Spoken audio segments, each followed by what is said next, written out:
When humanity utters a simple no to the galaxy's most powerful alliance, an unprecedented silence falls across the Council. For the first time in 3 millennia, a species has rejected diplomacy, trade, and unity, choosing isolation not out of fear, but strength. The great crystalline chamber of the Galaxy Council had never experienced such deafening silence. For 3 millennia, this sacred hall had echoed with the measured debates of 47 civilized species. Today, however, the representatives sat frozen in their biopods and environmental suits, staring at the holographic display that had just delivered the most shocking message in galactic history. Proposal denied. Nitrogen monoxide further communication required. The words hung in the air like a death sentence, their simplicity more terrifying than any declaration of war the Council had ever witnessed. Before we go any further, comment where in the world you are watching from, and make sure to subscribe because tomorrow's story is one you don't want to miss. Councillor Zeth Prime of the Aetherian Collective was the first to break the silence, his crystalline form pulsing with agitated energy patterns. "This cannot be correct," he declared, his voice harmonizing through the chamber's translation matrix. "Run the linguistic analysis again. These humans must have made an error in their response." Technical aide Blix, a small arthropod-like being from the Hive worlds, scuttled across his control panel with nervous efficiency. "Sir, we have processed the message through 17 different translation protocols. The meaning is unambiguous. The humans have rejected our offer of galactic citizenship, declined our trade agreements, refused our cultural exchange programs, and explicitly stated they want no further diplomatic contact." The implications crashed over the assembly like a tsunami. In the entire recorded history of galactic civilization, no species had ever refused Council membership. The very concept was incomprehensible. Every sentient race, upon achieving faster-than-light travel, eagerly sought the protection, knowledge, and prosperity that came with joining the galactic community. Ambassador Kretak of the Reptilian Empire rose from his heated chamber, his scaled hide gleaming under the chamber's artificial suns. "Perhaps they do not understand what they are rejecting," he hissed through his translator. "We offer them protection from the Void Hunters, access to technologies that could advance their civilization by millennia, and trade routes that span half the galaxy. Surely they cannot comprehend the magnitude of this gift." High Priestess Sienna of the Ethereal Collective floated gracefully to the center of the chamber, her translucent form shimmering with concerned energy. "I have consulted the prophetic matrices, honored colleagues. The readings are disturbing. The humans' refusal appears to be absolute and final. They show no signs of reconsidering." The chamber erupted into chaos. Representatives began speaking simultaneously in dozens of languages, their translation matrices creating a cacophony of overlapping voices. The mechanical synthesis delegation emitted harsh electronic screeches, while the plant people of Erdania wrestled their leaves in agitation. Even the normally stoic stone speakers rumbled with deep, concerned tones. Councillor Zeth Prime activated the authority crystal, and immediate silence fell over the assembly. "We must consider the implications systematically," he announced. "Never in our recorded history has a species achieved interstellar capability and then chosen isolation. The humans possess fusion technology, quantum computing, and have demonstrated tactical superiority over our scout fleets in 3 separate encounters. They are not primitives who fear the unknown." Defense Coordinator Thax, a hulking representative from the warrior clans, slammed his armored fist against his speaking podium. "Their military capabilities are precisely why we should be concerned. Our intelligence reports indicate they have weaponized technologies we consider purely scientific. They have turned their cargo vessels into warships and their mining equipment into planetary siege weapons. If they refuse to join us, they may eventually oppose us." Science Advisor Mtok, whose species had been studying human broadcasts for decades, activated a holographic display showing intercepted human communications. "The human response patterns are unlike anything in our psychological databases," she explained, her tentacles weaving complex patterns of emphasis. Most species seek expansion, conquest, or at minimum, contact with other civilizations. Humans appear to be aggressively self-sufficient. The display showed images of human colonies, massive orbital habitats, terraformed worlds, and mobile city ships that could sustain millions of inhabitants indefinitely. They are building an empire, talk continued, but it is an empire that turns inward rather than outward.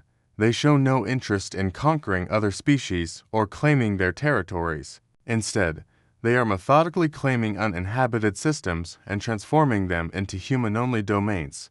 Trade Representative Vex of the Merchant Guilds raised his multiple arms in frustration. This makes no economic sense. They could multiply their wealth 1,000-fold through galactic trade networks.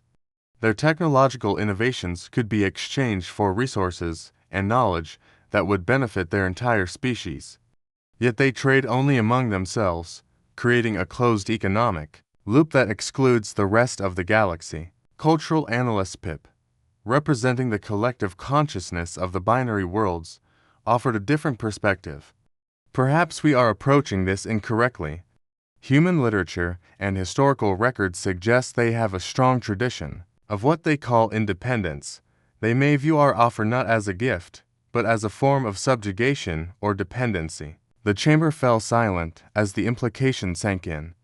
Every species in the council had joined because they needed something: protection from stronger neighbors, access to resources, or knowledge to advance their civilizations. The humans appeared to need nothing from anyone. Ambassador Lyra of the diplomatic corps stepped forward, her elegant form radiating frustration. We have attempted 17 different negotiation strategies over the past 2 standard years, she reported. We have offered them raw materials, finished goods, territorial concessions, technological exchanges, and even military alliances. Each proposal has been met with the same response: polite rejection, followed by a request to cease all communication. The holographic display shifted to show the progression of diplomatic attempts. The first human responses had been cordial but firm. Later communications became increasingly brief. The most recent attempt had been answered with a single word: no, they are not hostile, Lyra continued, but they are absolutely uninterested in any form of galactic integration. When we offered to share our medical technologies that could extend their lifespans by centuries, they responded by sending us a detailed analysis of why their current lifespans are optimal for their social structure. When we offered them access to our educational matrices, they sent back a philosophical treatise on the value of struggling to discover knowledge independently. Fleet Admiral Corps Acts of the Military Coordination Command activated his own display, showing the locations of human settlements across their expanding territory. They are not avoiding us out of fear or ignorance. Our intelligence suggests they are fully aware of our capabilities and chose to reject our offers after careful consideration. They have established defensive positions around their territory that could repel any invasion force we might reasonably assemble, but they have made no aggressive moves toward any council member. The strategic implications were staggering. The humans were creating a sovereign nation in space, complete with advanced military capabilities, economic self-sufficiency, and apparent cultural unity. They were doing everything the council had been trying to achieve for millennia, except they were doing it alone. Elder Patriarch Xenos, the oldest member of the council and representative of the first civilization, slowly rose from his ancient resting chamber. When he spoke, his voice carried the weight of thousands of years of galactic history. My younger colleagues, I fear we are witnessing something unprecedented and deeply unsettling. The humans are not rejecting our offers because they fear us, need us, or even dislike us. They are rejecting us because they do not need us. The chamber remained silent as the elder continued. Every species that has joined this council has done so out of necessity. We needed protection, resources, knowledge, or simply the comfort of knowing we were not alone in the universe. The humans appear to need none of these things. They have achieved what we have collectively struggled to create: a truly independent civilization. Science Advisor Mtok displayed another set of data. Our psychological profiles suggest that humans may be fundamentally different from other sapient species. Most civilizations develop a fear of isolation and an instinctive need for larger communities. Humans seem to possess both a fierce independence and an ability to create strong communities among themselves without external validation or support. The implications were becoming clear, and they were terrifying to species that had built their entire galactic order on mutual dependence and cooperation. If the humans could thrive in isolation, what did that say about the necessity of the Council itself? Trade Representative Vex voiced what many were thinking. If other species observe the human success, they may begin to question their own membership in the Council. Why pay tribute to the collective if you can prosper alone? Why submit to Council authority if independence is viable? Defense Coordinator Thax added his own concerns. More immediately, we face a practical problem. The humans control 17 star systems with strategic importance to galactic trade routes. They have not interfered with our shipping, but their presence creates complications. They are a sovereign power that recognizes no galactic authority. Councilors Eth Prime called for order as the chamber descended into worried conversations. We must consider our options carefully. The humans represent a new paradigm that challenges our understanding of galactic civilization. We cannot ignore them, we cannot force them to comply, and we cannot simply wait for them to change their minds. Intelligence Director Quinn of the Shadow Network presented classified information. Our deep reconnaissance has revealed something even more concerning. The humans are not simply maintaining their current level of isolation.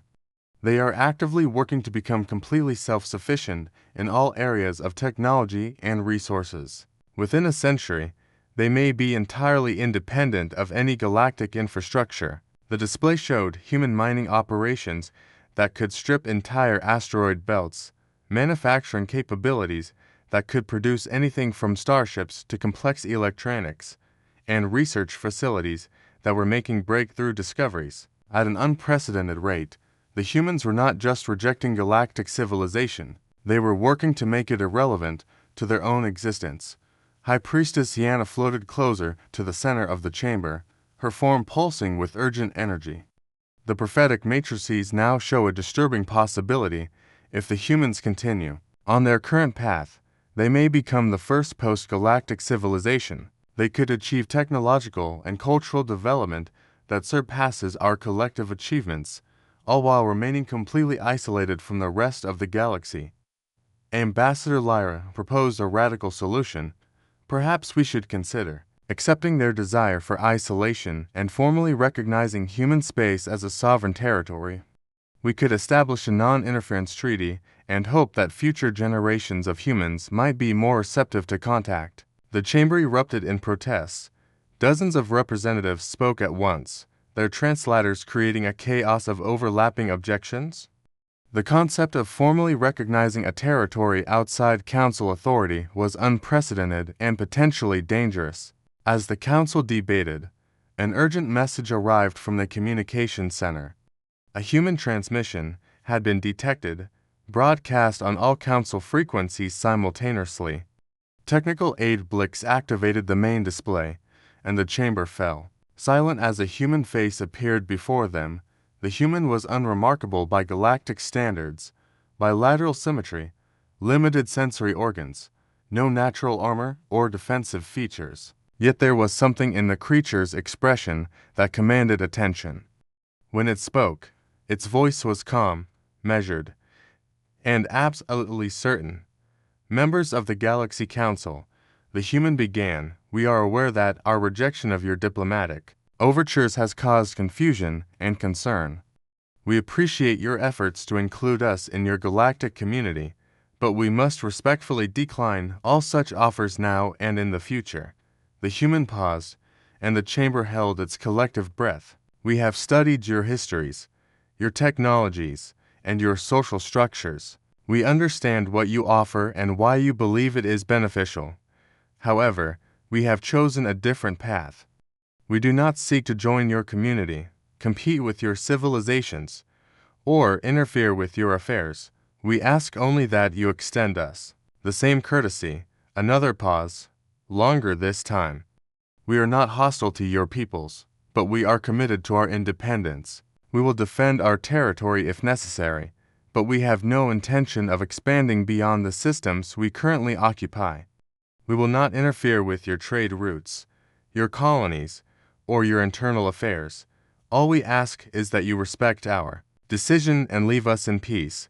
The transmission ended, leaving the council in stunned silence. The human had addressed every major concern, while offering nothing in return except a promise of non-interference.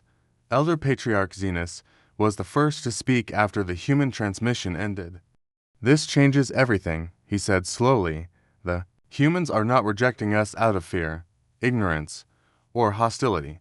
They are rejecting the fundamental premise upon which our galactic civilization is built. Cultural analyst Pippi elaborated on the Elder's observation. The humans are demonstrating that galactic unity is not necessary for advanced civilization.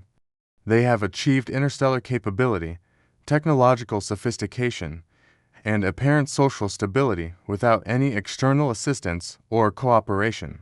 This challenges our most basic assumptions about the nature of sapient development. The philosophical implications were staggering. For millennia, the Council had operated on the principle that advanced civilizations naturally sought connection with other advanced civilizations. The humans were proving that this principle might be wrong. Science advisor Mtok presented new analysis. Human psychological profiles suggest they may actually thrive on challenges and independence in ways that other species do not. While most civilizations seek to minimize uncertainty and risk through collective cooperation, humans appear to find purpose and satisfaction in overcoming challenges independently. Trade Representative Vex raised the economic implications. If humans can achieve prosperity in isolation, it suggests that our trade networks and resource-sharing agreements may be less crucial than we believed. Other species may begin to question whether Council membership is truly beneficial or merely convenient. Defense Coordinator Thax addressed the military concerns. The humans have effectively created a buffer zone around their territory using purely defensive strategies. They have not conquered anyone, yet they have established sovereignty over a significant region of space. This could inspire other species to attempt similar territorial claims. Fleet Admiral Korax presented disturbing intelligence reports. 3 species have already submitted formal inquiries about the possibility of establishing independent territories similar to human space. The Aquatic Confederation has expressed interest in claiming water-rich systems exclusively for their use. The Machine Collective has suggested that they might be more efficient operating without biological constraints. The panic was spreading. The human example was inspiring other council members to reconsider their relationship with the galactic community. If independence was viable, why accept the limitations and obligations of council membership? Ambassador Lyre reported on recent diplomatic developments. We have received formal requests from 7 species asking for clarification on territorial sovereignty rights. These are not rebellious or aggressive species. They are established council members who are now questioning whether they might be better served by following the human model. Councillor Zeth Prime called for emergency session protocols. We are facing a potential collapse of the galactic order. If multiple species withdraw from the Council to pursue independence, our entire system of cooperation and mutual support could disintegrate.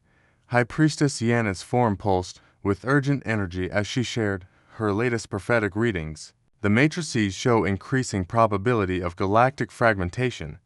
The human example is not just challenging our current order. It is inspiring others to pursue similar paths. We may be witnessing the beginning of the end of unified galactic civilization. The chamber filled with worried conversations as representatives calculated the potential consequences of widespread withdrawal from the Council. Trade networks could collapse, defense agreements could become meaningless, and the accumulated knowledge of millennia could be scattered across isolated civilizations. Elder Patriarch Zenos called for silence one final time. When the chamber quieted, His ancient voice carried a weight of terrible understanding. My colleagues, we have been asking the wrong questions. We have been focused on why the humans reject us, when we should be asking what their rejection reveals about ourselves. The elder's words hung in the air like a judgment. The humans are not defying galactic civilization. They are demonstrating that galactic civilization, as we have structured it, may not be the pinnacle of sapient achievement we believed it to be. They are showing us that there are other ways to exist among the stars. Science advisor Mtok nodded in reluctant agreement. The humans have achieved technological advancement, social stability, territorial security, and economic prosperity without any external assistance. They have done in decades what took us millennia to accomplish collectively. This suggests that our methods may be inefficient rather than optimal. The uncomfortable truth was settling over the assembly.